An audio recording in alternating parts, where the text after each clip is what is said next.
안녕하십니까. 금요 스페셜 건강한 의사의 최수루입니다. 안녕하세요. 치의학 박사 정유미입니다.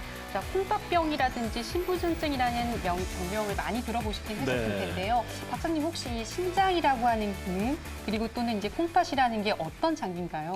네, 신장은 기본적으로 노폐물이라든지 네. 수분을 배출하는 기능을 가지고 있죠. 네. 그런 것과 더불어 네. 칼륨, 나트륨, 몸에 중요한 그 전해질의 그 균형을 맞춰주는 그런 중요한 기능을 하고 있습니다. 그래서 몸의 항상성, 호메오스테시스라고 하는데 그런 균형을 잡아주는 그런 중요한 장기라고 할 수 있습니다. 네, 이렇게 신장 기능이 그런데 수시간에서 수일 내에 갑자기 급격하게 떨어지는 이런 문제가 네. 생기는 일이 빈번하게 발생한다고 합니다. 그렇죠. 만약에 신장이 망가지게 되면 사실 생명까지도 위협할 수 있고 그럼요. 이런 향상성까지도 네. 떨어뜨릴 수 있는 거기 때문에 정말 중요하고 이 진단과 치료가 진짜 절실한 치료이긴 한데요. 실제로 어떤 분들이 조심해야 하고 그리고 또 어떤 치료 방법이 있을지 오늘 첫 번째 주제로 알아보도록 하겠습니다. 네, 오늘 도움 말씀을 주실 박지윤 원장님 화면으로 먼저 만나보시죠.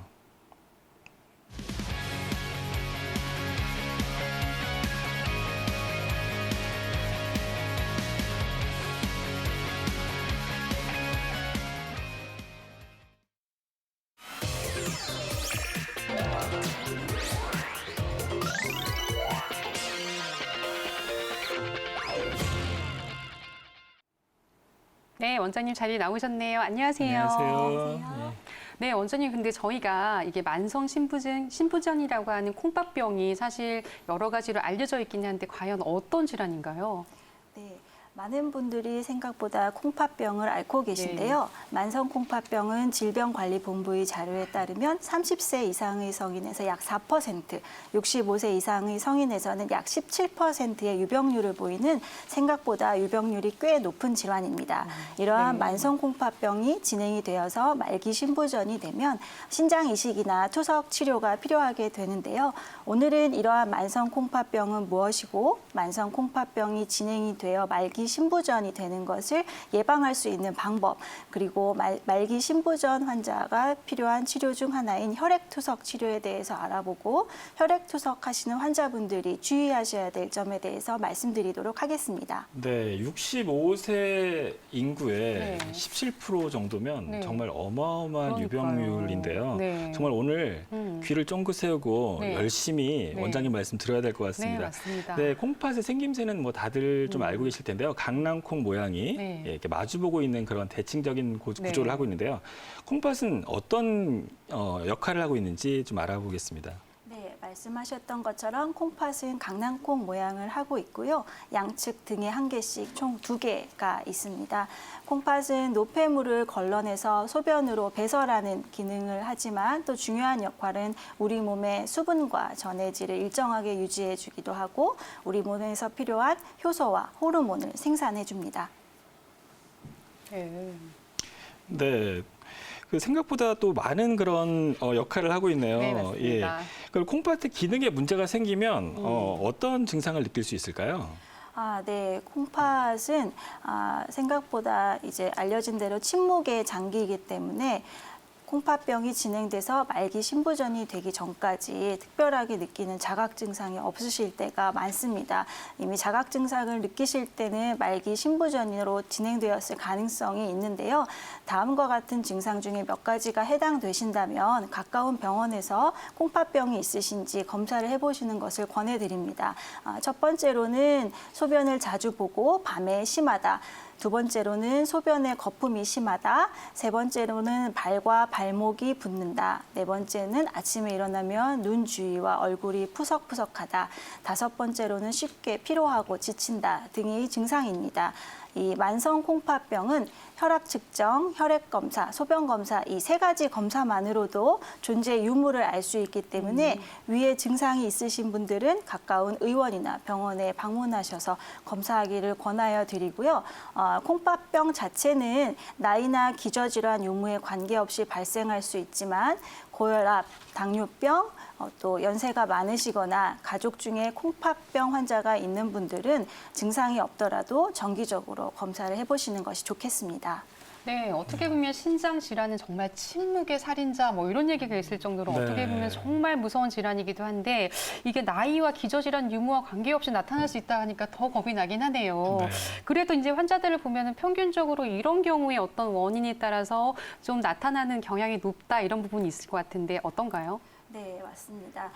만성 콩팥병은 콩팥의 기능 저하가 3개월 이상 지속되었을 때를 말씀드리는데요. 이러한 만성 콩팥병의 가장 중요한 두 가지 원인 질환은 고혈압과 당뇨병입니다. 이 고혈압과 당뇨병이 만성 콩팥병 원인의 70% 이상을 차지하고 있는데요. 당뇨병은 혈당이 잘 조절되지 않을 때 몸속에 높은 혈당이 흐르면서 온몸에 있는 혈관을 손상시키게 되고 또 혈관이 있는 콩팥도 손상을 받게 됩니다. 따라서 이제 소변에서는 나오지 않아야 될 단백질이 소변으로 나오는 단백뇨가 생기게 되면서 만성 콩팥병이 진행되는 것이고요. 고혈압의 경우도 조절되지 않는 혈압 때문에 온 몸의 혈관들이 손상을 받으면서 콩팥이 영향을 받아서 만성 콩팥병이 진행이 되게 됩니다. 고혈압과 당뇨병 이외에도 비교적 흔한 만성 콩팥병의 원인으로는 루푸스, 다낭성 신질환, 사구체 신염 등의 질환 등이 있습니다. 네, 그럼 그 만성 콩팥병이 진행돼서 말기 상황이 되면 어떻게 생명에도 위협이 되는 건가요? 네, 만성 콩팥병은 일반적으로 진행하는 병이고 1단계에서 5단계까지 이제 신장 기능에 따라서 단계를 나누고 있습니다. 5단계가 되면 신장 기능이 거의 없어서 이제 치료를 받으시지 않으면은 생명을 유지하기가 조금 어렵습니다. 네, 1단계부터 5단계까지 있는데 5단계가 바로 혈액 투석이 필요한 그런 상황인 네. 것 같은데요. 네. 뭐 혈액을 다시 뺐다가 그것을 정화시킨 다음에 다시 넣어주고 그걸 이틀에 한 번꼴로 한다는 게 정말 이제 번거롭고 힘들 것 같은데요. 그 신장 이식을 할 수 없는 상황이라면 이걸 아마 평생 해야 되는 그런 건가요? 네, 그렇습니다. 현대 의학으로 신장 기능을 대체할 수 있는 방법은 신장 이식을 하는 방법, 그다음 투석 이렇게 두 가지입니다. 투석의 경우에는 복막 투석과 혈액 투석이 있는데요. 사실은 신장 이식 자체는 바로 시행받을 수 없는 제한점이 있기 때문에 말기 신부전 환자분들은 투석을 받으셔야 되고 이 중에서 비교적 흔하게 접할 수 있는 혈액 투석에 대해서 제가 잠시 후에 더 설명드리도록 하겠습니다. 네, 이렇게 만성 콩팥병이 아무래도 단계별로 진행되다 보니까 좀 조기에 발견하는 것이 굉장히 중요할 것 같은데요. 뭐 투석이라든지 이식까지 가지 않는 그 전에 좀 발견하는 것이 좋겠는데 혹시 예방할 수 있는 방법이 또 특별하게 있을까요? 네. 만성 콩팥병을 예방할 수 있는 가장 좋은 방법은 만성 콩팥병을 조기에 발견하시는 것입니다. 네. 이 원인 질환에 따라서 조금 차이가 있겠지만 만성 콩팥병을 조기에 발견하시고 담당 의사와 지속적으로 잘 치료를 해 나가신다면 만성 콩팥병이 더 진행되는 것을 막을 수 있고 이로 인해서 이제 말기 신부전으로 가는 것 또한 막을 수 있습니다. 두 번째로는 계속 말씀드렸던 것처럼 원인 질환의 70%를 차지하는 당뇨병과 고혈압을 철저히 조절하시는 것입니다. 잘 조절하시면 만성 콩팥병이 되는 것을 예방하실 수 있겠습니다. 네, 실제로 이렇게 고혈압과 당뇨 같은 경우에는 쉽게 수치만으로도 확인할 수가 네. 있잖아요. 이 수치를 정확하게 좀 표현한다라고 하면 어느 정도까지 좀 괜찮은 건가요? 네, 만성 콩팥병이 있으신 환자분 중에 혈압이 있으신 분, 그리고 이 중에서 단백뇨가 있는 분은 혈압이 높았을 때 이 수치를 130에 80mm 오브 머큐리 이하로 조절하시는 것을 권해드립니다. 단백뇨가 없는 고혈압이 있으신 환자분들은 140에 90 이하로 조절하셔야지 되겠고요.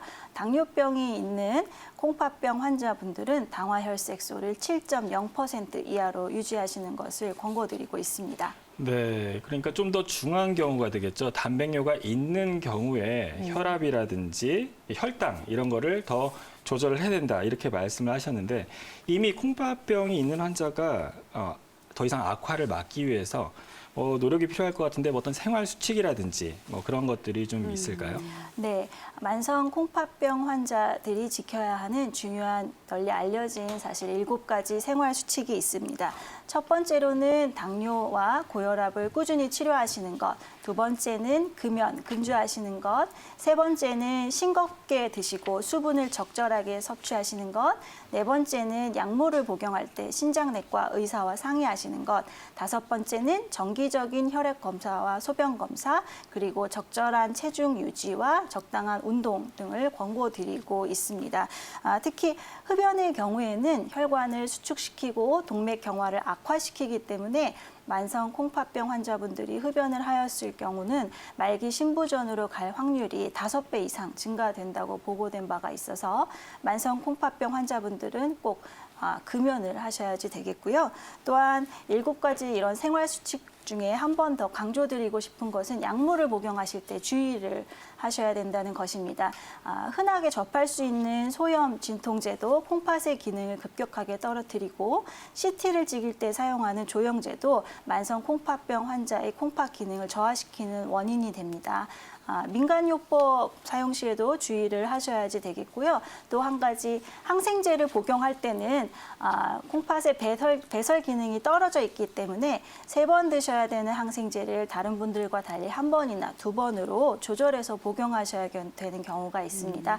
따라서 콩팥병이 있으신 환자분들은 약물을 복용하실 때 주의를 하시고 담당 의사와 상의를 하시는 것이 좋겠습니다. 네, 7가지 생활 수칙 정말 잘 지켜야 될 것 같고요. 네. 특히나 약물이 네. 이제 간으로 대사되는 게 있고 네. 신장으로 대사되는 게 있는데 네. 그중에서 신장으로 대사되는 부분에 대해서는 정말 전문가랑 상의한 다음에 하셔야 될 것 같고 네. 특히나 조영제 같은 경우에 그냥 무심코 CT 네. 같은 거 찍을 수 있는데 네. 꼭 얘기를 하시고 네. 하셔야 될 것 같습니다. 네. 근데 원장님 그럼 이렇게 열심히 노력을 하면 좀 어떻게 좀 효과가 좋은 결과를 기대할 수 있을까요? 네, 이러한 7가지 생활 수칙을 잘 지키시면 과연 이제 결과가 좋을지 많은 분들이 궁금해 하셨는데요. 2013년도에 약 2,200명을 대상으로 한 대규모 결과가 발표된 바가 있습니다.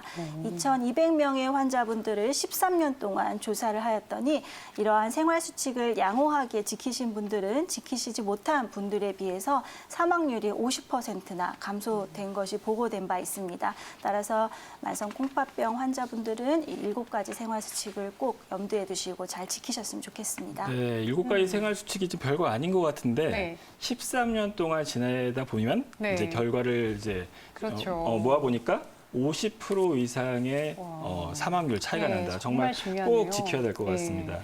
네. 이렇게 이제 만약에 생활 수칙을 잘 지키고 해서 진행이 좀 안 되면 다행이긴 하지만 네. 이미 뭐 만성으로 갔다든지 아니면 말기로 간 경우가 있단 말이에요. 우리가 보통 뭐 신부전이라고 부르기도 하고 그렇죠. 만성 콩팥병이라고 네. 부르기도 하는 것 같은데 이런 경우에 신장 이식을 또 받으려고 해도 항상 받을 수 있는 게 아니잖아요. 그럼요. 이게 좀 자기랑 줘야 되는 맞아야 사람도 되고 있고. 그렇죠. 네.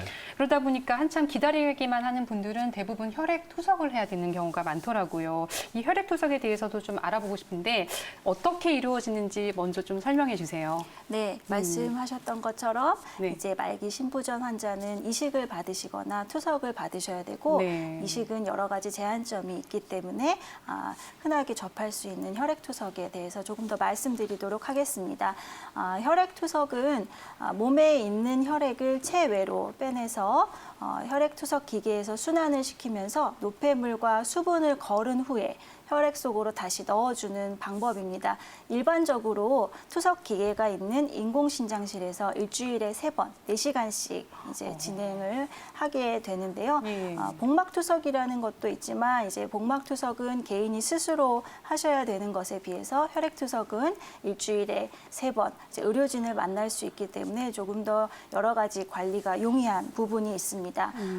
혈액 투석 환자에서 혈액을 이제 체외로 빼내기 위해서는 분당 300cc 정도 이상의 속도로 빼내야 되는데요. 자연적인 혈관으로는 사실 조금 어렵고 몸의 동맥과 정맥을 연결해서 혈관을 조금 더 크게 만드는 동정맥로 수술을 하신 그 혈관을 통해서 혈액을 빼내게 됩니다. 이 동정맥로 수술은 약 1시간 정도 걸리게 되는데요. 사실 이 수술을 하셨다고 해서 바로 동정맥로를 사용할 수 있는 게 아니고 약 1달에서 2달 정도 또 이 혈관이 성숙되는 과정이 필요하기 때문에 만성 콩팥병 환자분들 중에서 이제 콩팥 기능이 저하가 되어서 혈액투석을 준비하셔야 되는 분들은 담당 신장내과 선생님과 상의해서 동정맥류를 미리 만드시는 것이 좋겠습니다. 네, 콩팥이 제 역할을 못하니까 그것을 네. 혈액을 바깥으로 빼서 네. 그걸 정화시키는 그런 일을 하는데 네. 그게 이제 일주일에 3번씩 4시간이나 하려 한다고 하니까 몸에도 무리가 많이 갈 것 같고요. 그렇죠. 또 많이 힘들 것 같은데. 게다가 그렇죠? 또 동정맥류 수술까지 해야 하다 보니까 네. 아무래도 환자분들 입장에서는 굉장히 좀 힘든 치료가 될 수 있긴 맞습니다. 하겠어요. 예. 근데 뭐 한 번 수술하고 나서는 투석 자체는 이렇게 많이 힘들거나 하진 않을 수도 있는데 어쨌든 이래서 투석 치료를 미룰 수도 있단 말이에요. 이런 부분들이 좀 네. 걱정되기도 하고 네. 시간을 많이 할애해야 네. 하니까 혹시 만약에 원장님 투석 치료를 하지 않고 미루게 되면 어떻게 되나요? 네, 이제 환자분들 중에서도 투석 치료를 좀 하지 않고 미루고 싶다 이런 분들이 간혹 계시는데요. 신장 기능이 이제 저하가 되면 몸에 요독이 배설되지 않아서 점점 쌓여서 구역감과 구토가 점점 심해지게 되고요. 몸의 전해질의 균형도 유지되지 않고 또한 수분이 배설되지 않아서 폐에 그 수분이 쌓여서 폐부종이 생기면서 생명 유지가 어렵게 될 수 있습니다. 예, 결국 이렇게 신장에 문제가 생긴 경우라고 하면 이게 결국에는 생명 유지가 어렵게 할 수 네. 있기 때문에 어쩔 수 없이 혈액투석을 하게 되는 경우가 많은 것 같습니다. 근데 이렇게 원활한 혈액투석을 위해서는 혈액투석을 받는 환자가 또 유의할 사항이 따로 있을 것 같은데 어떤 게 있을까요? 네, 혈액투석 받으시는 환자분들은 먼저 혈액투석할 때만 몸에서 수분이 제거가 되기 때문에 수분을 일상생활에서 좀 제한하시는 것이 필요합니다. 네. 보통 저희가 이제 투여 받을 수 있는 수분 자체는 하루에 본인의 소변량 플러스 500에서 900cc 정도라고 말씀드리는데요. 이 이상으로 수분을 이제 섭취하시면 몸이 붓게 되고 이제 폐부종이 생겨서 또 숨이 차게 되실 수도 있습니다. 잔여신 기능이 이제 투석을 하면서 좀 남아 계신 분들은 소변량이 좀 있기 때문에 본인의 그런 소변량에다가 500에서 900cc를 더해서 물을 먹으면 되는구나 생각을 하시면 되는데요. 혈액 투석하는 날은 이제 소변량이 좀 줄어들기 때문에 거기에 좀 맞춰서 수분량을 좀 줄이실 필요가 있습니다. 두 번째로 또 혈액 투석 받으시는 환자분들에게 강조하는 것은 칼륨 섭취를 제한하셔야 된다는 것입니다. 칼륨 섭취는 야채와 과일을 섭취할 때 이제 많이 몸속에 들어오게 되는데요. 이 칼륨 또한 혈액 투석을 할 때만 몸에서 제거가 될 수 있습니다.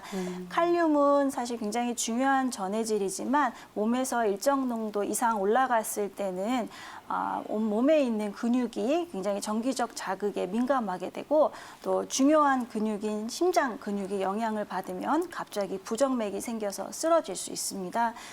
따라서 혈액 투석을 받으시는 환자분들이나 혈액 투석 환자가 있는 환자분 가족분들은 칼륨 함량이 높은 음식에 대해서 반드시 숙지를 조금 하시고 계셔야 되겠고요.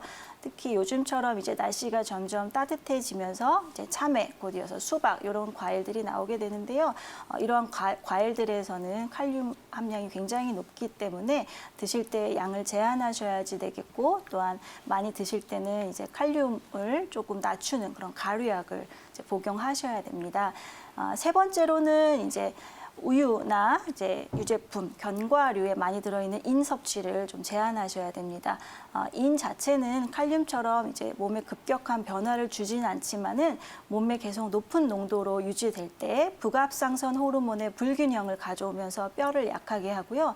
또한 이 인은 몸에 있는 칼슘과 결합해서 석회화된 물질이 혈관에 침착하면서 이제 혈관을 약화시킵니다. 따라서 투석하시는 환자분들은 인 섭취에도 좀 주의를 하셔야 되겠고 인이 높을 경우에는 인을 낮추는 약을 인공신장실 선생님과 상의하셔서 드시기를 바랍니다. 네, 혈액 투석을 하더라도 수분, 그다음에 칼륨, 네. 포타슘이라고도 네. 하죠. 그다음에 인 섭취를 네. 되게 주의해야 될 것 같은데 네. 이제 날씨가 더워지잖아요. 네. 그러면 이제 물도 많이 먹게 되고 그렇죠. 또 여름 과일들이 또 수박, 참외 이런 것들이 또 칼륨이 많아서 네. 많은 주의를 또 요해야 될 것 같은데요. 네, 맞습니다. 식이요법과 함께 또 적당한 운동도 필요할 것 같은데 어떤가요? 네, 혈액투석을 받으시는 분이나 만성 콩팥병 환자분들은 자신의 신체 조건에 맞는 가벼운 운동을 하시는 것을 권해드립니다. 운동을 하시게 되면은 뼈와 근육도 튼튼해지고 또 불면도 이제 완화되는 경향이 있고요. 빈혈도 좋아지는 그런 경향을 보이기도 합니다. 따라서 만성 콩팥병 환자분들과 혈액투석 받으시는 환자분들 자신의 신체 조건에 맞는 가벼운 운동을 하시면 좋겠습니다.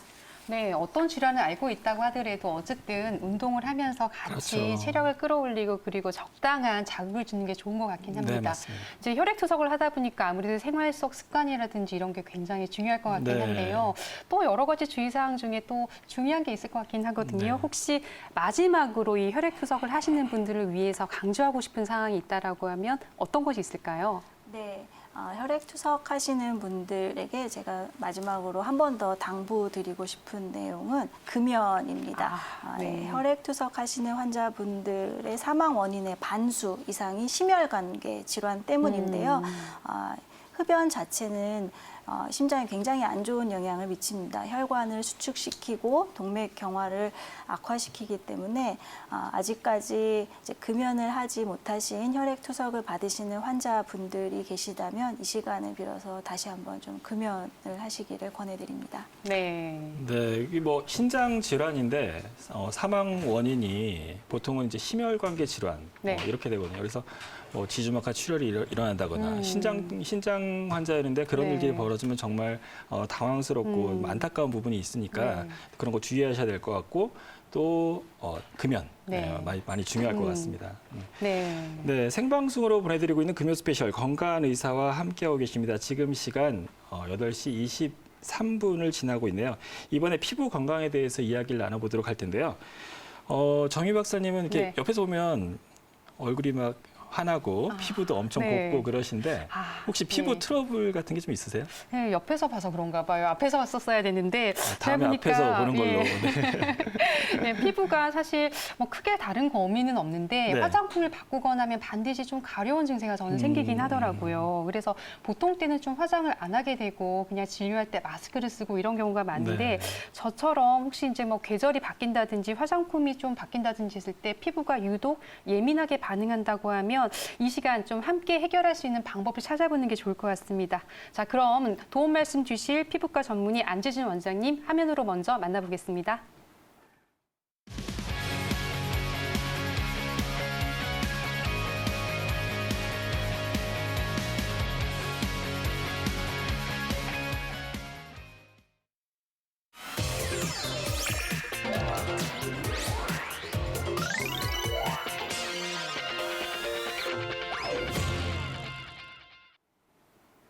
네, 원장님 자리에 나오셨네요. 안녕하세요. 네, 안녕하세요. 네, 어서 오세요. 네, 감사합니다. 네, 박사님, 저 같은 경우에는 사실 이제 이렇게 화장품을 고르거나 할 때 네.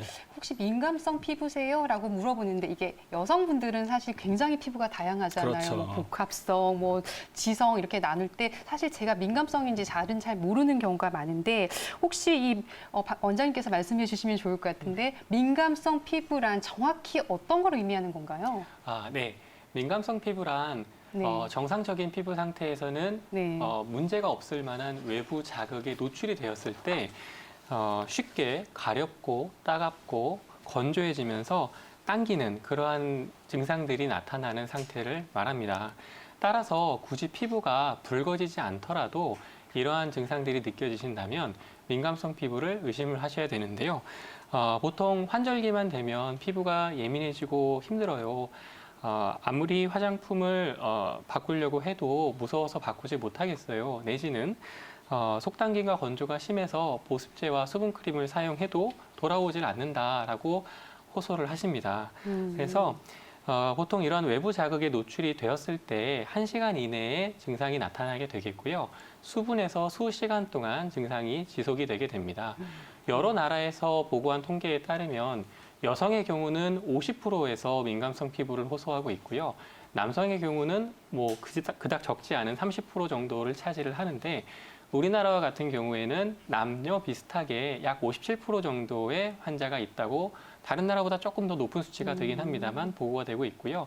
주로 연령대는 44세 이전의 젊은 환자들이 많은 것으로 되어 있습니다.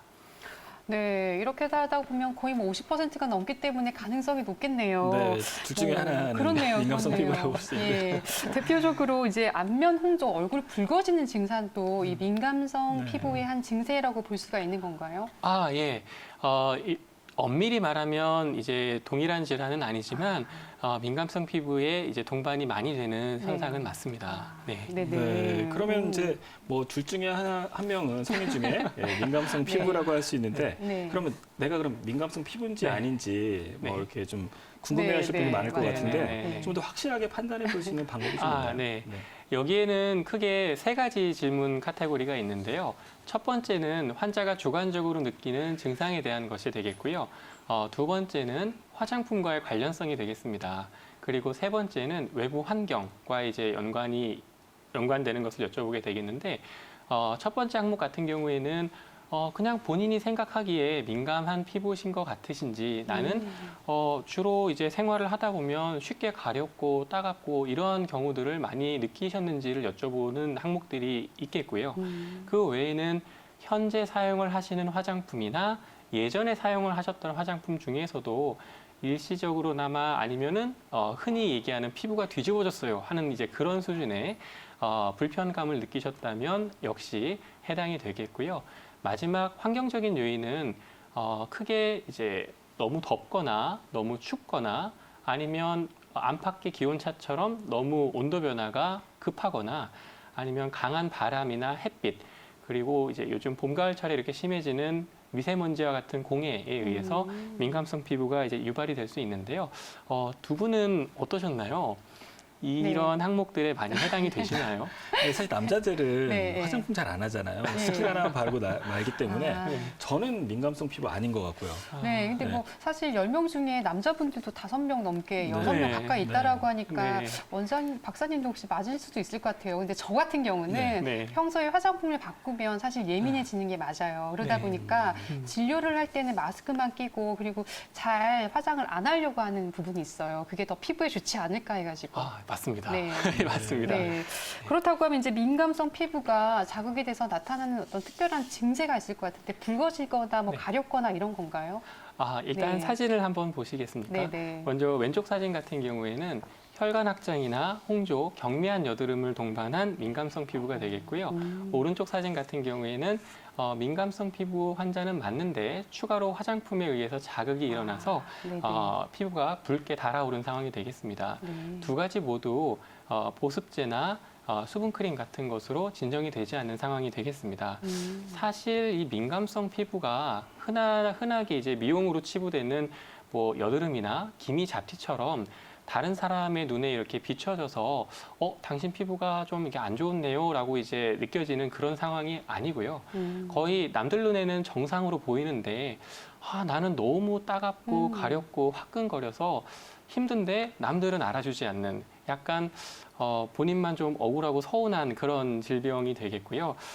민감성 피부 자체는 아직까지는 연구가 많이 되고 있지만 신드롬, 증후군의 개념에서 연구가 되고 있는 그 질환의 카테고리이기 때문에 뚜렷하게 이제 이러한 기준으로 진단을 합니다라고 이제 말씀드리기는 조금 어렵겠지만 앞서 말씀드린 이제 증상들이 있다 하시면 치료가 필요하실 수 있습니다. 네, 그럼 뭐 네. 질환이라고 하기도 좀 뭐하고 네. 신드롬이라고 말씀하셨는데 알레르기랑도 좀 이렇게 좀 헷갈리는 것 같고요. 네. 그러면 그 민감성 피부 중에 정말 이 피부는 최강 민감이다. 네, 뭐 네. 이런 경우가 좀 있나요?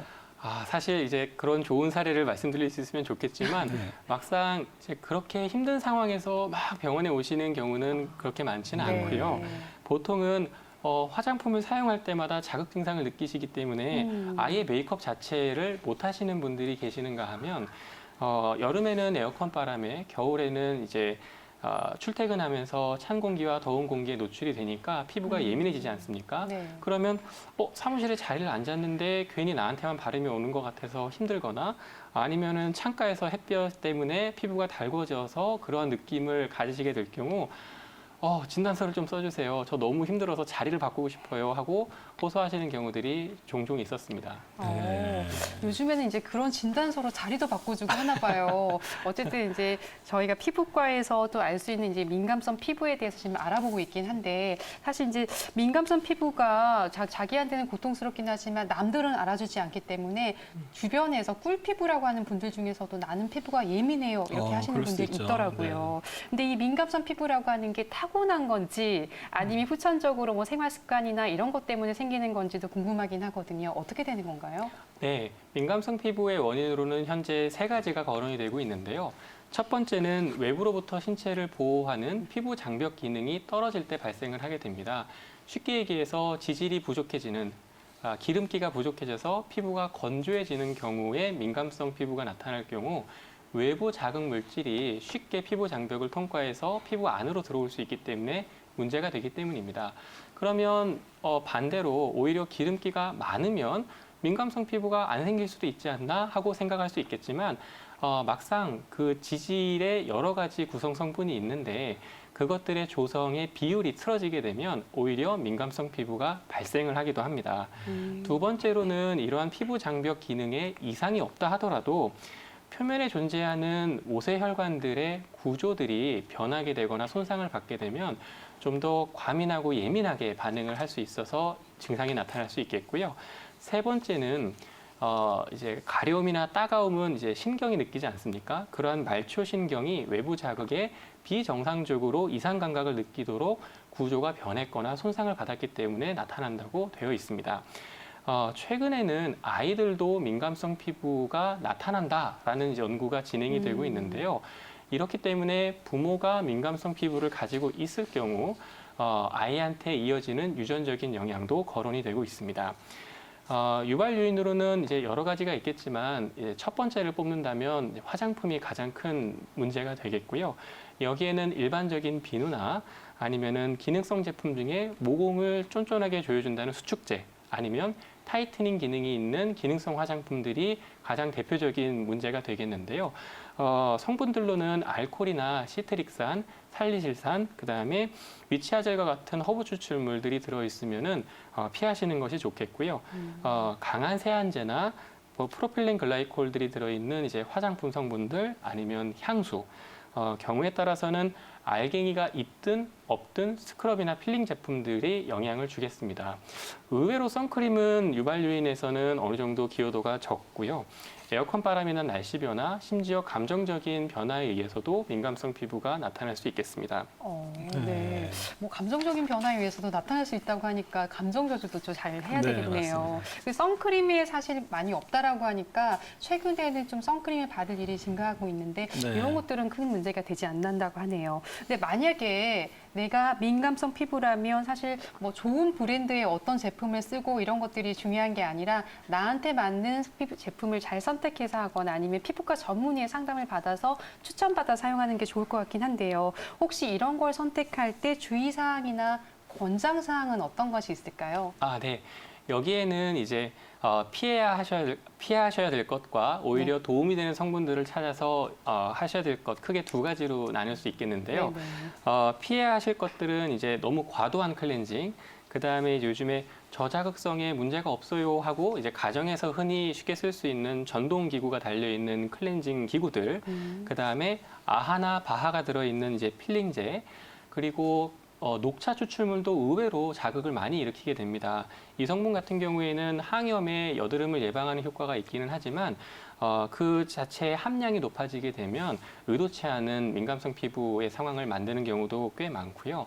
미백에 좋다고 하는 알부틴이나 주름을 개선시킬 수 있는 레티놀 같은 성분들도 피하시는 것이 좋겠습니다. 뭐 그 외에는 벤조익 애시드나 시나믹 애시드, 프로필렌 글라이콜, 유레아, 소빅 애시드 등 여러 가지 물질들이 있겠는데요.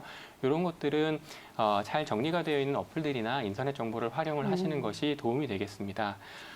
두 번째로 이제 도움이 되는 것에 대해서 설명을 드려보면 가장 기본적으로는 사실 이것저것 생각할 필요 없이 보습제를 꾸준히 잘 사용하시는 것이 최고입니다. 네. 간혹 어떤 회사의 어떤 제품이 좋은가요? 이 회사는 이런 성분이 들어가니까 더 좋지 않을까요? 하고 물어보시는 분들이 계신데요. 실제로 보습제의 종류에 따른 그 효과가 차이가 나는 것은 의미한 결과가 없습니다.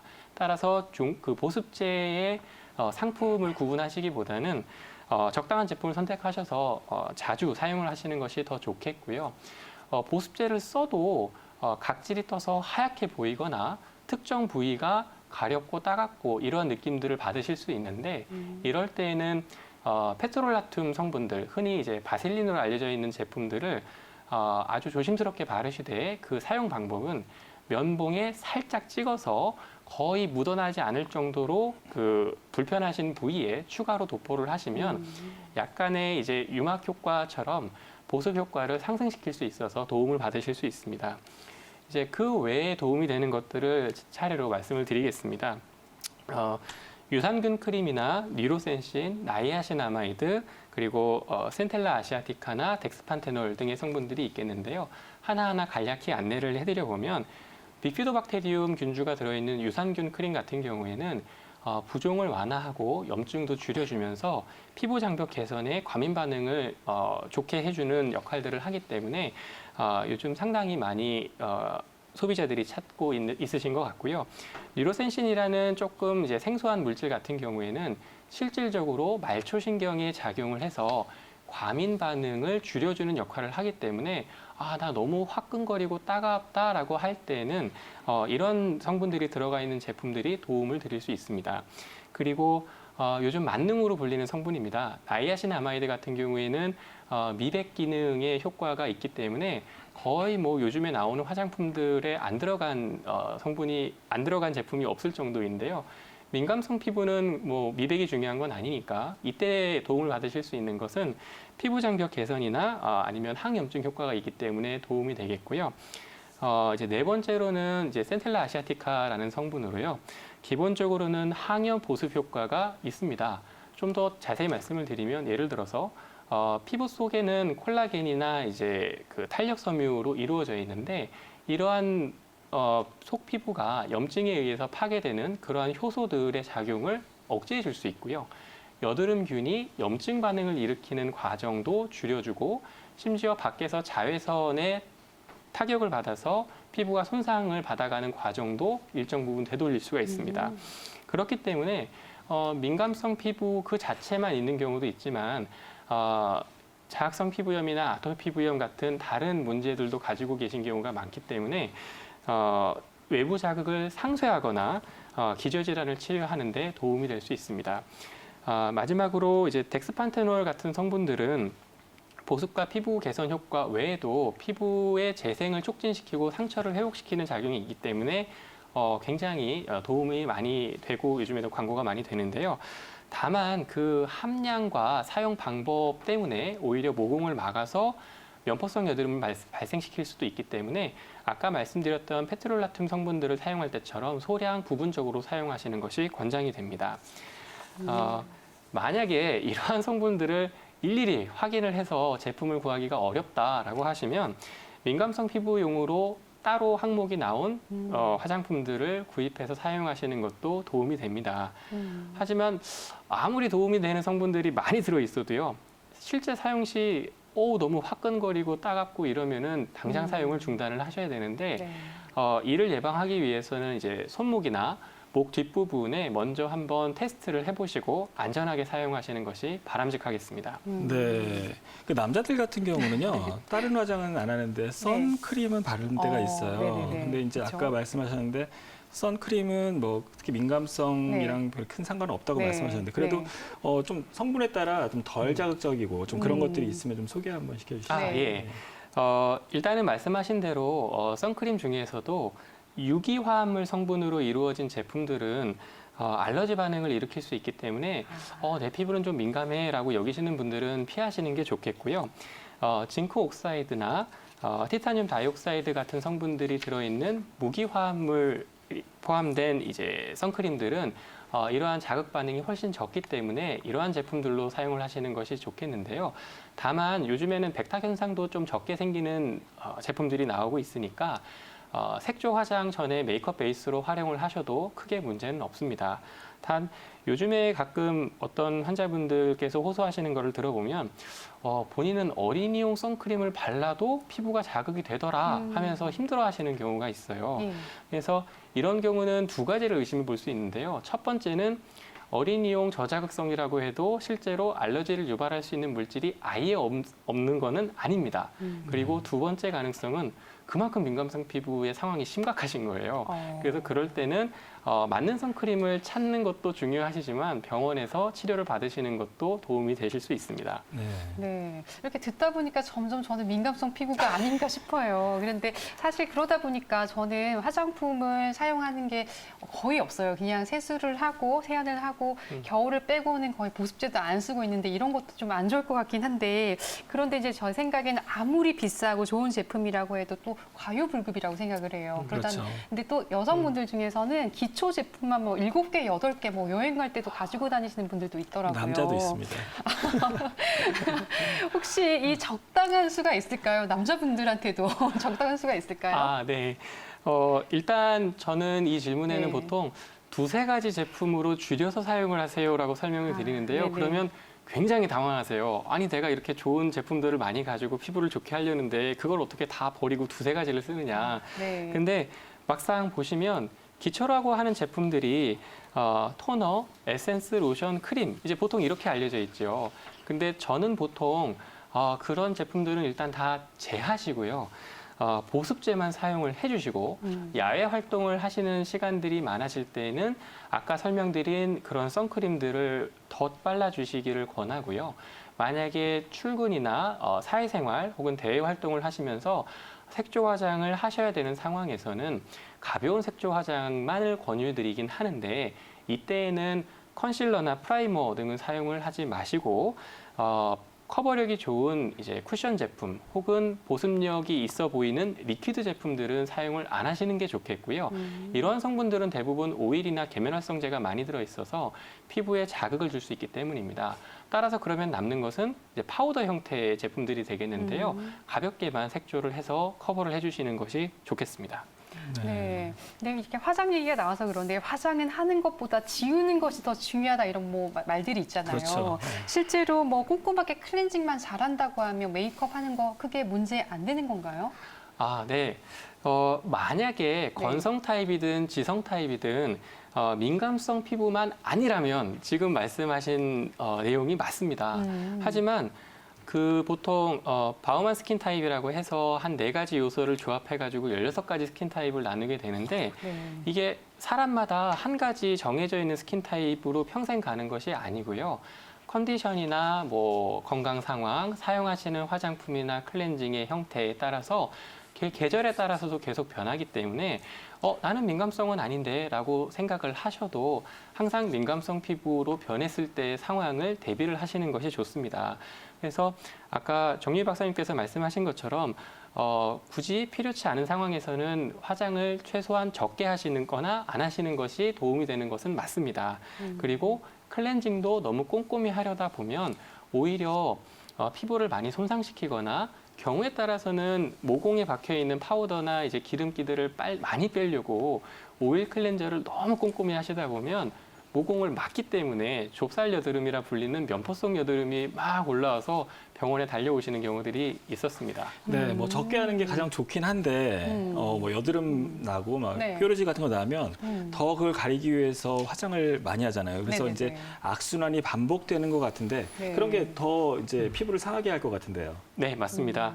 그래서 두껍게 화장을 하실 경우에는 아무래도 가볍게 색조 화장을 하실 때보다는 모공을 더 막기 때문에 여드름 자체도 더 유발을 시킬 뿐더러 강한 세정제나 물리적으로 여러 번 문질러서 지워내야 되니까 피부 장벽을 더 파괴할 수밖에 없습니다. 따라서 화장으로 문제를 가리려고 하지 마시고요.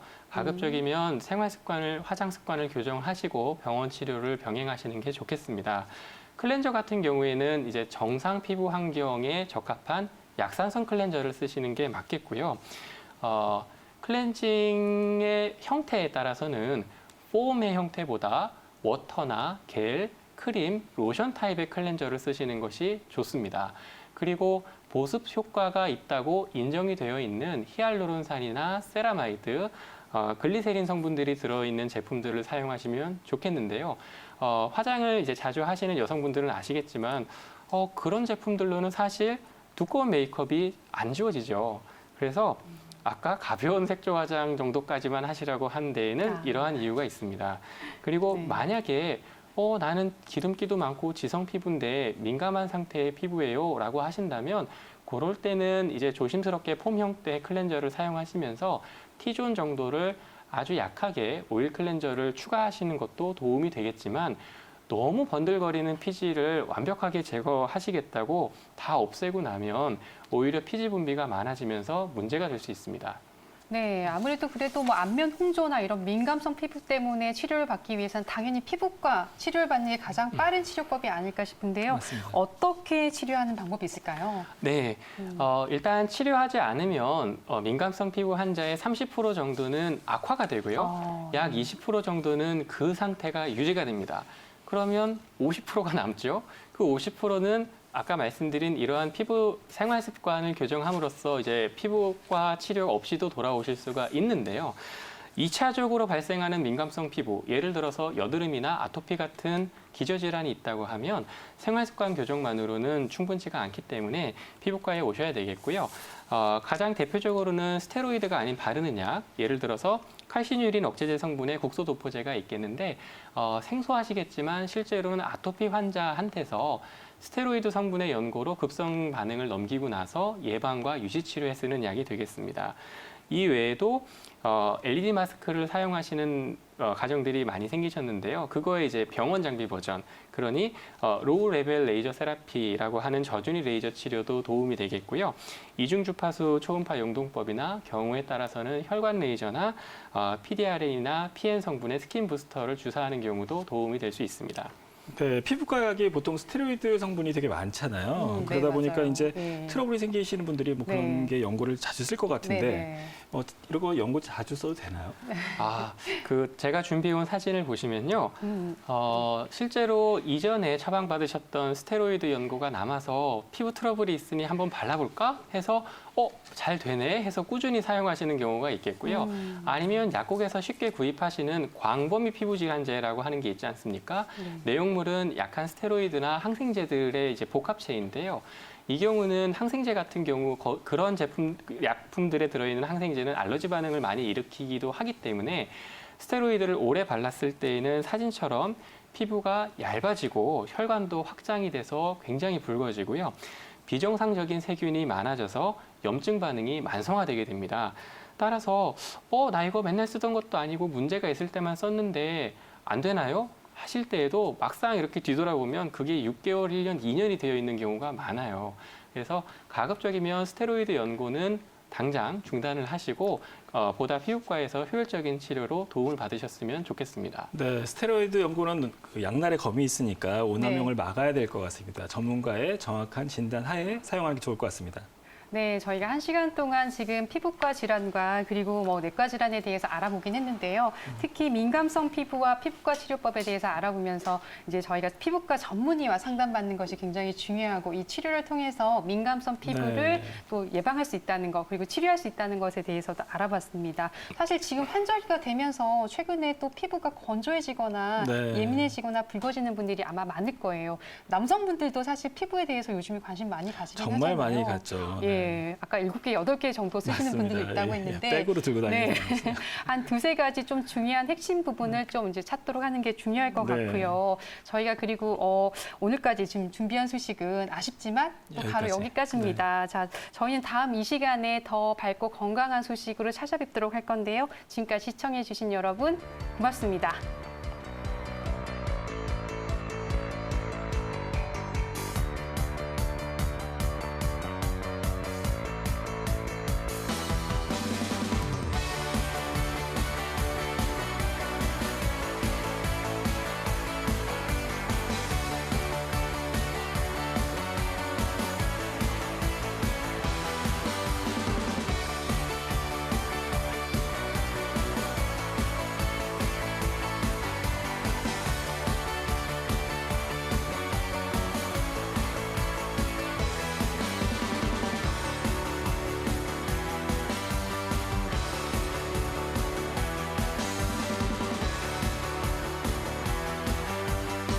본 방송은 의료 정보에 대한 제공일 뿐 의료 정보에 대한 과시는 위험을 초래할 수 있고 모든 치료에는 부작용이 동반될 수 있습니다.